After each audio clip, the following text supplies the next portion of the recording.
I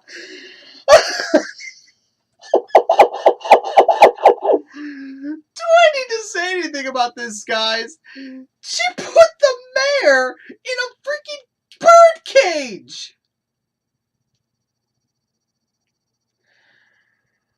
Woo! I love you, Trixie.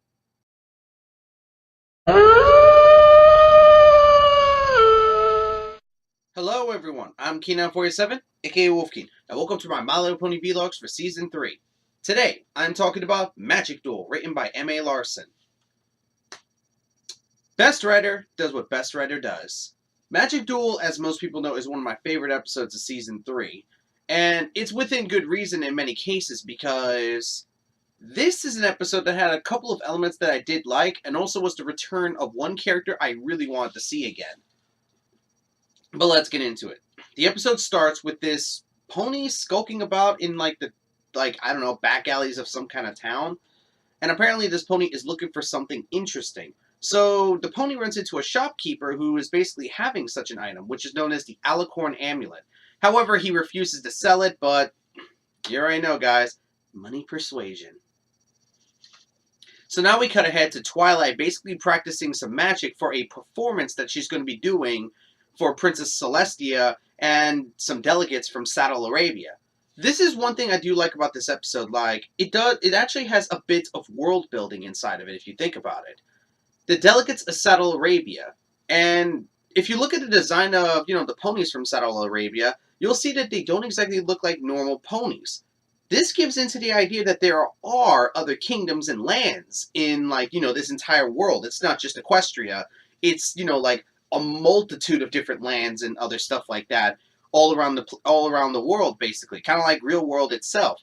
And Saddle Arabia kind of sounds, like one of those Middle Eastern kind of places, if you think about it. At least that's, from the namesake and other stuff like that. So after Twilight is done practicing her magic for, the performance, she ends up getting told to come to Ponyville by Rainbow Dash, and apparently, this is why. Well, well, well. If it isn't Twilight Sparkle. Okay, let me stop that, guys. Trixie, as you may know from my Season 1 vlogs, was one of my favorite characters from Season 1, because the thing about Trixie in many cases is that she was definitely one of the more interesting characters of Season 1. I know some people try to say, oh, Gilda's better than Trixie. I think Trixie's better than Gilda, so my opinion. And the reason why I liked Trixie so much is because she was an interesting take on what would happen to someone if they have, talent and, became very boastful / full of themselves because of it. I know people try to say, oh, Trixie's just a loudmouth. Well, she's a show pony. That's what she's supposed to do, like I explained in Season 1. And now, Trixie is back for revenge. Apparently, she wants to get back at Twilight for apparently humiliating her. And she does this by showing us a bit of a clip show with what's been going on. After the events of Ghostbusters, basically what happened is that she basically became ridiculed and humiliated because everybody felt she was just a fraud, a fake, a sham.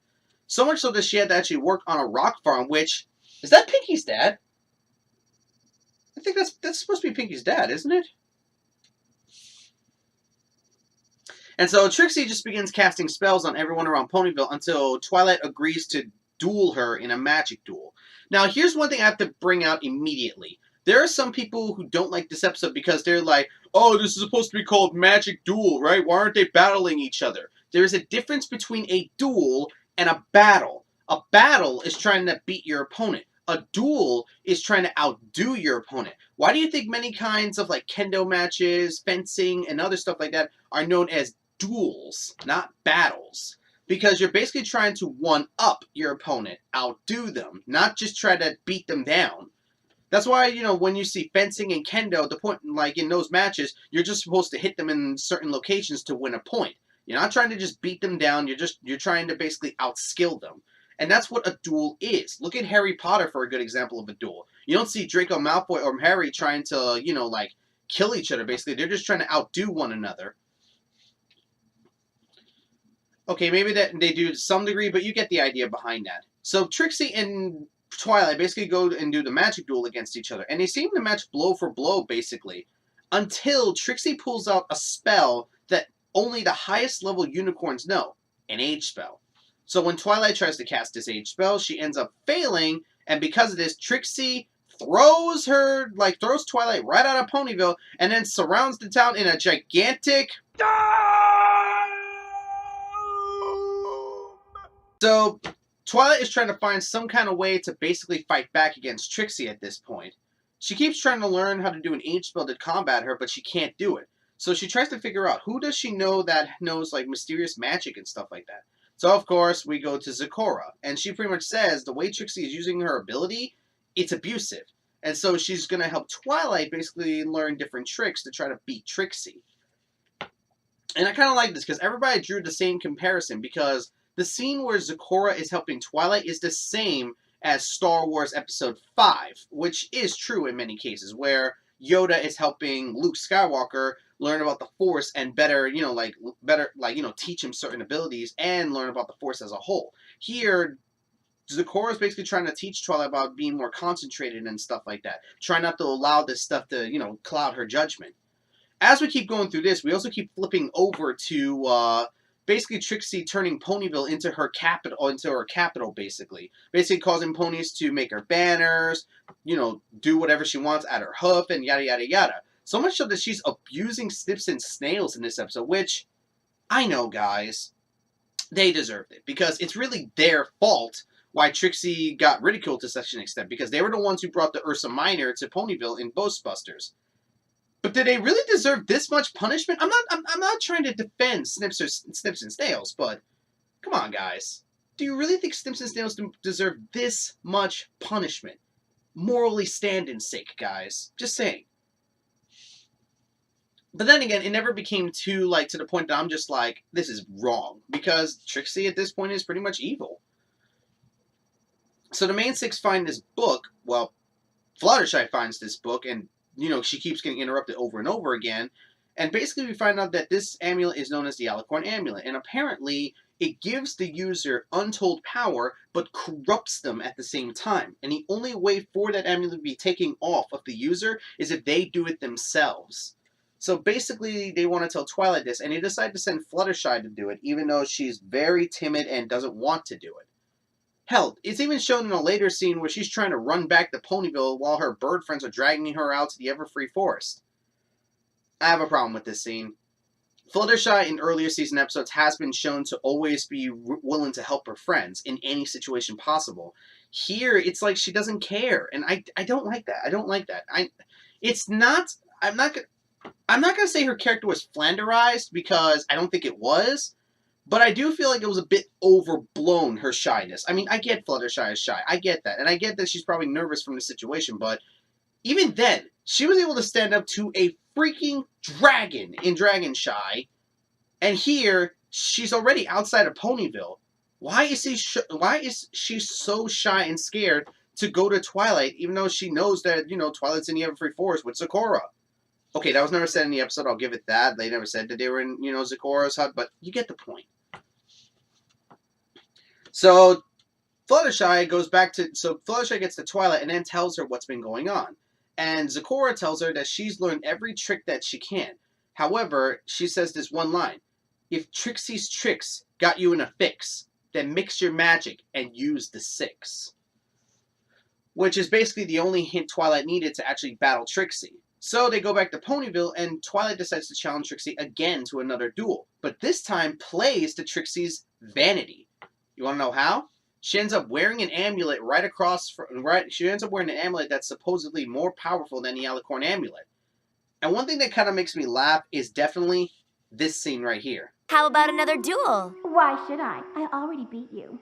That's up to you, but I guess you'll never see the totally awesome magic from beyond the Everfree Forest. I hate to say it, but this next clip is too appropriate. They played us like a damn fiddle! So now Twilight decides to battle Trixie again, and this time they start with Age spells, which Twilight somehow is able to accomplish, being able to turn Applejack and Rarity into, fillies, and even into an older mare. Then she starts doing, yada, yada, yada, a bunch of other spells and stuff like that, to the point that Trixie, concedes to the fact that Twilight's amulet is more powerful than her amulet. So she steals Twilight's amulet, takes hers off, puts on the new one, and then her amulet gets taken. And then she finds out that the amulet is a fraud. Basically, Twilight admits that she can't do an H spell still. However, she decided to do something else, which I find to be very, very clever. Instead of trying to outdo Trixie when it comes to magic, especially considering that there is no way for her to do that with the Alicorn amulet on, she decided to trick her. And that kind of works in many cases, because think about it. Trixie used tricks to get everyone's attention. Twilight used tricks to beat Trixie. So in turn, Twilight beat Trixie at her own game.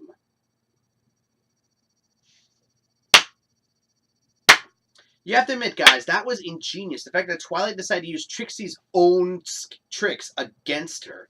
And to the point that she won.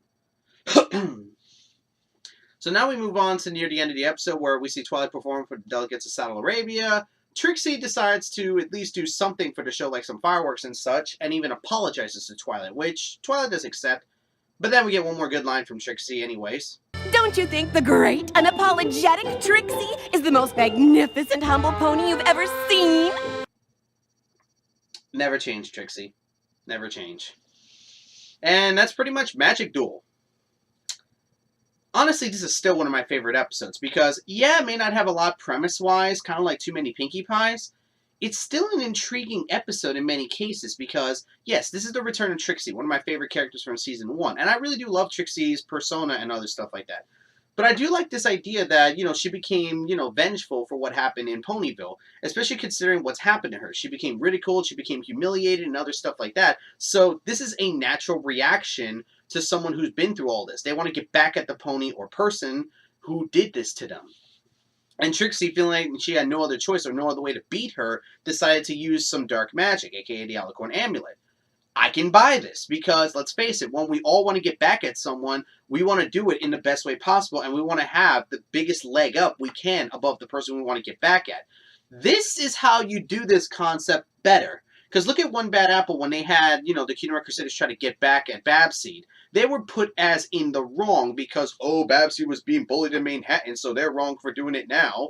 Here, Trixie is not put in the wrong, yes, for doing this, but at the same time, she's given a reason for doing it. And not to mention, not everything she did was of her own volition, if you really think about it. Yes, she was vengeful, but not to this point, as the Alicorn Amulet kept corrupting her more and more as she kept using it. And not to mention, I did like this episode for the fact of the matter that Twilight had to learn how to fight Trixie in a different way. Sometimes you can't outbeat your opponent with pure muscle. Sometimes you have to be a little more cunning and clever if you want to beat your opponent, which is one thing this episode showed with Twilight. She couldn't outbeat Trixie when it came to magic. So she decided to beat Trixie when it comes to tricks, which is what Trixie's supposed to be good at. And unfortunately, because she was wearing the Alicorn Amulet and, her judgment was clouded, she didn't think about this element, which led to her losing. Honestly, there's not much else I can say about this episode because I honestly feel like this episode was still one of my favorite episodes of Season 3, and I'm glad Trixie got to come back. Though I will agree with some people that, Trixie apologizing at the end does seem a little fast, and I don't know if we'll ever see her again. I really hope we do. I would love to see Trixie come back again for another episode or something of the like. Or maybe in the comics. Maybe someone can leave a comment down below if there's any good Trixie comics from the MLP comics.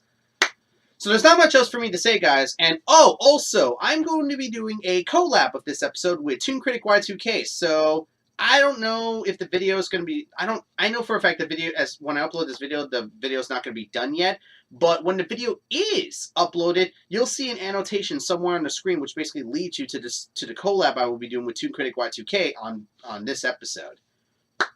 Not much else for me to say at this point. So until next time, guys, I'm Keenan47, aka Wolfkeen. Hope you enjoyed, and until next time, guys, take care.